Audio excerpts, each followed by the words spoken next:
The state Senate approves its version of a state budget bill. Conservatives want more teeth in laws to keep sexually explicit books out of public school libraries, and a move to remove health insurance pre-authorization between doctors and patients. This is State Lines. Quality public television is made possible through the financial contributions of viewers like you, who invite you to join them in supporting PBS-NC.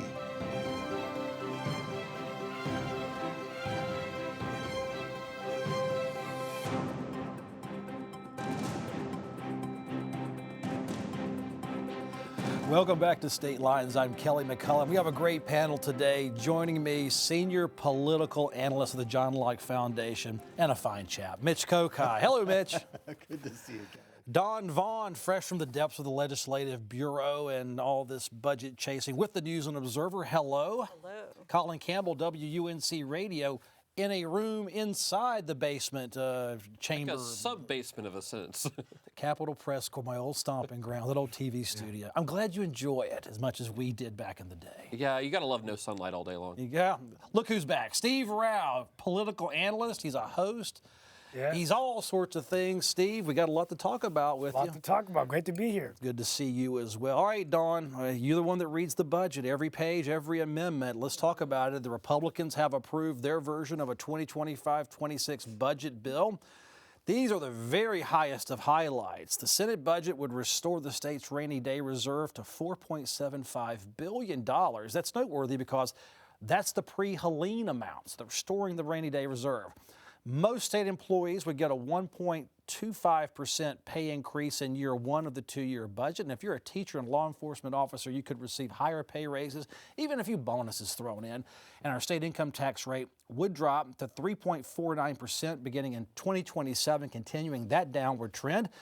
PBS North Carolina is funded in part by North Carolina's budget. And I should say also, Dawn, this bill's certain to be changed in the House to set up some negotiations probably sometime in June. Am I right? Right. I mean, it's a step in the process. So the Senate, this happens every time. You know, the Democratic governor, if you're going with Stein and Cooper, generally want the most. Stein's budget was more moderate than former Governor Cooper.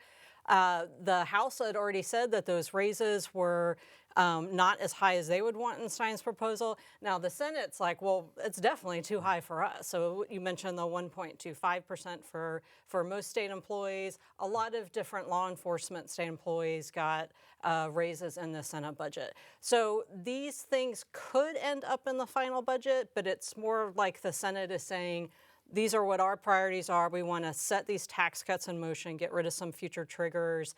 And then the House will come out with their budget at the end of May is the plan. And then they start talking about the middle ground. What was interesting to me especially was that some Senate Democrats voted for the budget. And the point of that is that you usually get to become the conferees, which means that Democrats and the minority party get a seat at the table when that final budget is negotiated. Maybe it'll actually happen in June, maybe not. We've been fooled, time and time again on that. What's the tone been for the Senate budget process this spring? It is out and appears to still be April, so that seems early. Yeah, they're early in the process. We still have, I think, some revenue numbers to come back once tax season gets over. So there was some dispute over whether this bill actually adheres to the revenue forecast that came out, which was looking pretty austere due to the income tax cuts, which the Senate still wants to keep in there. In general, this is a much tighter budget than what we've seen, both in terms of the amount of spending and the fact that you have a lot of budget cuts in there. They're sort of sprinkled throughout the budget, positions, departments being eliminated, a lot of things like the Innocence Inquiry Commission, which investigates wrongful convictions, that's getting eliminated in this budget. Positions in the Stein administration that deal with environmental justice and environmental issues, including the state's chief scientist, that position goes away. A lot of vacant positions are eliminated to kind of balance the budget on this. So it's looking to be tighter times than we've seen, and I think that's really reflected in that very small raise number that's in there. How far off from the governor the governor's budget and his vision? I mean, it's going to be different, but is it way far off to the point we're worried about a veto if lots of this bill get approved by the House? I think we are looking at a potential veto. I mean, the governor's biggest concern is that these income tax cuts that are scheduled to go into effect are going to lead to this fiscal cliff where the state can't sustain its services. Berger doesn't buy that analysis at all, so he's keeping the tax cuts in there. In fact, he's going a little bit steeper with the tax cuts in the future, getting the rate even lower on the long-term future in this bill. And I just don't see Stein going for that. I think that's going to be a big point of contention. It'll be interesting to see if the House tries to find some sort of middle ground on that, where maybe they tweak the tax cuts a little bit, but don't fully repeal them the way Stein might want. That's going to be the one to watch in the future months. And also not just Stein, it's the House. So Senate Leader Berger is like, he does not want to change like what he wants with the tax policy.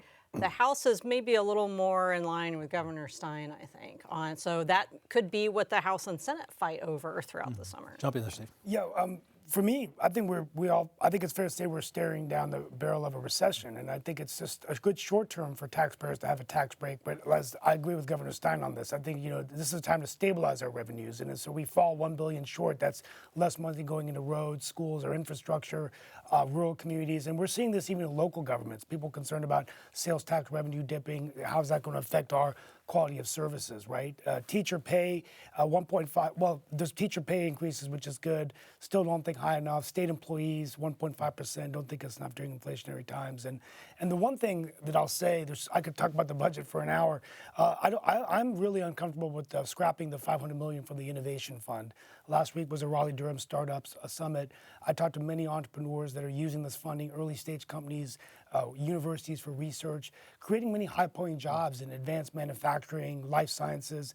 So I think, when you talk about innovation in a very global economy, a competitive economy, I think you've got to invest in it, come together. And also scrapping community college funding, because with AI and jobs being obsolete, I think we need to be training people more and upskilling their workforce. Yeah. And that innovation funding was interesting because they originally put a lump sum, a pretty large amount of money towards this program to kind of monetize. Explain that. That's what is they're looking to innovation? monetize university research that's happening and try to bring these sort of ideas to market. So they put this into sort of public-private partnership together, put a ton of money behind it through an endowment. Now they're clawing back that money, but going to still give them an annual funding. And that was interesting because it was described as a way to find the funding for the new North Carolina Children's Hospital, which is a pretty big source of funding in the Senate budget. So there's some interesting interplay on some of these sort of big ticket items that are potentially funded or not funded through the budget.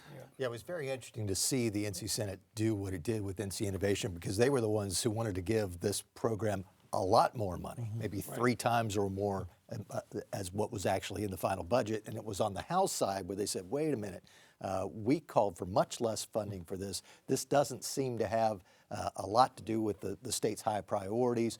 We already fund university research. Is it really right for the taxpayers to be funding what's going to end up benefiting private businesses to the extent that NC Innovation would do it? So it's interesting to see that the Senate seems to have gotten on board with this idea that sticking $500 million into an endowment for this group with little accountability and no track record probably doesn't make sense. So take that money back. But to give them a bone, they throw them some money for several years in the future that will be kind of like a one-time injection into this program. Well, they're looking at big ticket items too, and they added $500 million more dollars for the private school vouchers last year, and that's not going to change. This is a set Republican priority, but NC Innovation is one of those that Republicans argued about in the last budget too. So maybe this is just something that's already been scrutinized for a while, and they thought they could make. And I don't know where Treasurer Briner. He manages the funds. I've heard him talk about innovation. They have an innovation fund, but would this help? But maybe it can be streamlined. My point was, I think innovation is important for our future. Why give up on that program or downscale it just a year or two after you've launched such an innovative program? I don't have a dog in the fight. I was just saying, I remember the battle over that funding. So in 2 years, it's just gone. You can't do everything in a budget, right? So.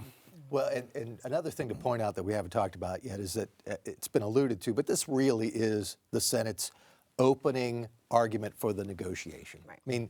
They're not going to stick with all of the things that are in the budget. This is, even when it comes to the raises, they know that the House is going to put in more, so they put in less. You get to bargain out so they can get some of their priorities. It's very interesting to see that among the things that's in this budget, as we see every time around, a lot of policy. It's not just the dollars and cents. And the Senate decided to throw a lot of health care related things into the policy. Get rid of the Certificate of Need program. Have this Medicaid work requirement. Throw in some other things in there. And it'll be interesting to see whether that really ends up in the final budget, because these are all things that the Senate has been interested in and the House has not been particularly interested in recent sessions. For, a couple cycles now. So everything that they've been upset about the past, like, 2-3 budgets, it's like, well, let's put this out there now, and this is what they're gonna negotiate. Speaker Hall in the North Carolina House, everyone was excited on a bipartisan basis. They had this nice, tight schedule to be out of there by June 30th. As it comes to budget negotiations, Colin, will that be held against the Speaker as a pressure point?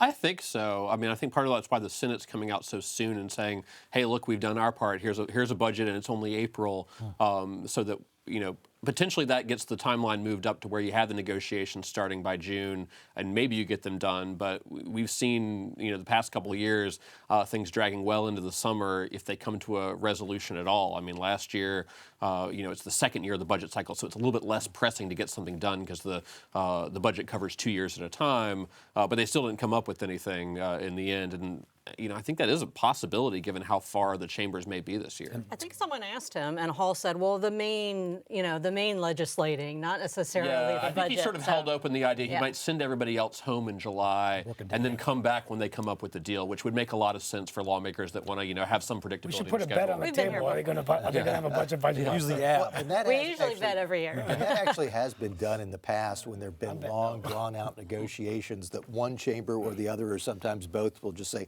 okay, go home, do things back in your district. When we have something to report, we'll bring you back. I think another thing that's going to be very interesting this time, and Don and Colin would know a lot better about this, seeing them every day, but just how well are Phil Berger and Destin Hall going to work together. After 10 years of having Tim Moore on one side and Phil Berger on the other side, they were tired of each other. And I think in some respects, we heard reports and sort of rumblings that they were kind of sick of each other, and so that was one of the reasons why negotiations took longer. Destin Hall is new. He's not completely new. He's been part of the House leadership, but does Berger give him a little bit more of a break than he did for Tim Moore in his last couple of years? On the other hand, Berger is the more powerful one, where it would be Berger and Moore. I mean, he just is. And Berger's got a primary challenger, so like anything where he is seen as caving on a conservative point, that's going to be something he's going to be resistant to, I think, this time around. Hall would have to bend to, Berger's will in some ways, but I mean, the chambers do, right, have equal power, but totally different personality than Moore. Let's move on to a legislative discussion also about health insurance companies' roles in the doctor-patient relationship. Doctors, Colin, often need pre-approval from their health insurance company, from the patient's company, of course, before launching a treatment plan. Republican Representative Tim Reeder wrote an op-ed. He says seeking insurance approval prior to treating his patients, he's a doctor, has caused some negative outcomes. His proposal would let doctors approve patient treatment without seeking health insurance company permission. I often wait days for a callback, only to be pulled out of an already busy clinic to explain care decisions to someone outside of my specialty. I recently had to justify a CT scan for a patient with suspected kidney stones to someone unfamiliar with those guidelines. That was inefficient and dangerous. House Bill 434 will bring fairness, efficiency, and accountability to this broken system. It would be a lot easier to ingest changes like this bill makes if North Carolina was not the highest cost health care state in the nation, if not the world. Our analysis shows unintended consequences to this bill. It risks significantly increasing costs and jeopardizing patient safety despite some very positive elements. Colin, this is one of those issues that the populace and everyone goes, yeah, that sounds like a great idea, and then we go into the details, we go into the policy, and you can see both sides of an argument with pre-authorization. it's only a problem when you need it. Yeah, certainly there's a lot of types of medications and treatments that you go through this prior authorization process. It can slow down your care. Sometimes you can get rejected and end up fighting with the insurance companies over whether you get access to a treatment that your doctor says you need. So this has become a really big point of contention as we look at, I think there's agreement across party lines across the two chambers in the legislature that these rankings where North Carolina is the most expensive state in the country for health care, you got to do something about that. The question is what? And so what you saw with this bill in the House, this is clearly something that you see doctors like Dr. Reeder, who's a legislator, several other doctors in the House Republican caucus want to do because they see insurance companies as sort of the enemy in this process to try to make health care more affordable. The Senate has a similar version of this bill. It's not quite as draconian on what's making the insurance companies give into. So what you tend to see in these issues, and is part of why we haven't seen reforms on this in the past couple sessions, is that the different health care lobbies align themselves with the leadership in either chamber. So you've got the hospitals and the doctors that are on the NC House's side of this. The Senate tends to back the insurance companies' position, which is more about take care of some of the regulations that would make the healthcare cheaper on the doctors and hospital side. And whether they all get in the room and come up with some sort of grand compromise where everyone takes a little bit of a financial hit in the healthcare industry with this larger goal, I don't know if we'll get there or not, but we'll certainly see some interesting ideas along the way. Steve, what does it take to get a solution, if there is such a thing as a solution to be found? Because it's a whole lot easier to let those groups go to the leadership of each chamber and just stop any kind of progress if you feel progress needs to be made here. Yeah, I mean, either side is entrenched in the issue, and as Colin has said very well, I mean, I think there's benefits to, having it because it does reduce cost, having prior approval for unnecessary procedures. The challenge is I've heard stories and read stories of people that aren't getting the care they need, and it can be very frustrating, pain and anguish. So I think you have to bring people together. The policy argument is how do you produce better health outcomes while at the same time addressing the elephant in the room, healthcare costs?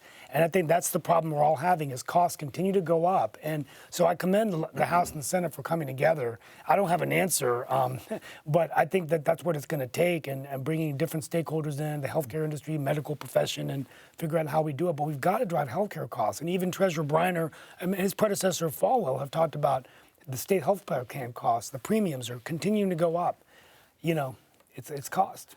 Mitch, we trust our doctor. The doctor says we need it, but we want an insurance company to pay for it, and we don't. So a lot of people don't want the insurance company to have a say over what they pay for. How do we sort this one? Well, it's going to be interesting to see how it ends up coming out, because if you look at public views of this, they're going to side with the doctors. No one's going to side with the insurance company. No one likes their insurance company unless you just got a payment for something that you were looking for. But otherwise, you think, well, I'm shelling out this money month after month, year after year, and not really getting any benefit for it, whereas you go to the doctor and the doctor helps you not be sick anymore or deals with your ailment. So I think from the public perspective, people are going to line up much more with the healthcare providers. But there needs to be some sort of solution that does account for cost, and the fact that there are costs, and that some of what the insurance companies are trying to do is hold down unnecessary costs, and the doctors are chafing at that because they say, we're the ones who know the health, you don't. Dawn, I know how it works. The budget bill comes out, the air goes out of the room for anything other than a budget and a budget negotiation. This is coming late in the cycle, and the debate's the same week as the Senate budget. Is this a 2-year play if it even gets beyond one chamber or the other to survive? We are in super, busy time. It's not even the crossover deadline, the self-imposed deadline of, bill passing at least one chamber. So it seems like an issue that you already pay, even when you have good insurance and you pay a lot for your insurance, you still have a lot of out-of-pocket costs. This is something that people are going to want their, government to do something about. But it is true that this week with, all attention was on the Senate budget, and it's like, oh yeah, the House is up to stuff too. But, in May, the House is going to have a big, busy budget week, and that's when the Senate will get their stuff done. All right. Conservative Republicans are proposing fresh regulation. What word did I just say? To remove sexually explicit books from public school libraries. This new effort will ensure books with sexual activity are removed. It would allow parents to sue the school districts that violate the law. Library advisory committees would be created at the local level, and they would screen and approve books for age-appropriate content. This is an issue drawing some partisan distinction. Children, middle school students, even high school students do not need to be reading. Now, if you as a parent want to let your child read that outside of the school, you have every right to do that. We're not telling parents what they can do outside the school. We're just saying inside of the school library, this is not age appropriate and doesn't belong in the school library. We're singling out groups that don't have a large voice in the population, and I'd love to see some demographics on how many of those books are actually in libraries. I really don't feel like we're doing a disservice to our children or by having books in a library. These social issues with books, it's so awkward. But you're a local leader and have been one for a while. Is there a hubbub about school book content, legitimately, or is it a community by community issue? Well, once again, it's an example of our libraries and our school boards becoming political battlegrounds. And so I think that to answer your question, I think it could be a community issue. I mean, the argument against it is we want to keep our kids safe, which I think we all agree we want to. You know, you can cross a line if you start censoring one group of books. Then where do you draw the line? You could start censoring other things, and you want to have a free thought society where people can read what they want and learn. And I would rather see us come together rather than fight each other and sue each other. I mean, you know, I don't want a school system having to defend themselves in a lawsuit. I'd rather the money, as much money as we can, go into public education so we can educate our kids. I'm the proud parent of kids in public education, and they've done pretty well. So I think we need to continue this debate, but I don't like the way this is going. I don't see banning books getting us to where we want. I think we need to come together, maybe bring this up at a committee level, a task force level of how we can, well, you know, that's how you punt the ball down the road, a task force. But anyway. Yeah, and this is creating an interesting process for essentially reviewing all school library materials. That you have a school superintendent-appointed committee that was half parents, half school district staffers, and they were going to have to review everything that goes through the school libraries, which seems pretty cumbersome. So lawmakers were asked, like, hey, you know, how are you really going to do about that? You're going to have these groups read hundreds, if not thousands, of books in the libraries, and the answer was, well, there are these conservative groups that have come up with lists of the objectionable titles, and we'll just use that as the basis for this. What struck me about this bill is that while you had, as the lawmakers were presenting this, they brought along these various titles with some of these graphic sexual descriptions or drawings of genitalia in the books that they particularly objected to. But if you read the bill, it goes beyond that. It says this group is evaluating it for literary merit, for age appropriateness. So you could see this go towards banning a lot more books than just what are seen as the most outrageous titles that some of these groups have pointed out. How are they handling you at the press conferences when they come out and they have these things and you want to ask a question and you question these sorts? Are you getting a policy-minded feedback, or are you getting an emotional reply from advocates? It's definitely an emotional reply. Like, one of the terms in this bill is pervasively vulgar. So what is pervasively vulgar? I asked the sponsors of this bill, and they didn't really have a good definition for me. They had some examples of what they treated that, but a word like that needs a definition. There's obviously going to be gray areas of what different people perceive as vulgar, and they're really not very clear on where to draw the line. And that was my concern. If you don't define it, you know, where do you draw the line? You could start banning other things. Well, it comes under this, and then you set a dangerous precedent. So I think it's, rather than censoring and banning, I think we need to bring people to the table, have an honest conversation, whether it happens at our school boards, you know, local communities. It seems very uneven if it's these groups that, like, in so many different school districts, as opposed to like a certain policy. And I know that, you know, lawmakers are talking about regulating, or at least coming up with a plan to maybe regulate smartphones in schools eventually, but there's a lot more on that phone that the kids in school are holding than in the library, and I haven't seen legislation addressing any of that yet. Time would be better spent Republicans and Democrats working together on how they can make education better. I mean, it's just so partisan. I mean, it takes one book and they show you the picture and you go, wow, I wouldn't want that in my school library. But that's just one book, and there are a million books out there. Well, this is a major issue for some mom groups that have been working on this for a while, go into school libraries and say, I can't believe this is in there. My guess is this is the type of bill that's being pushed because there is a segment within the base that really wants lawmakers to do something about this.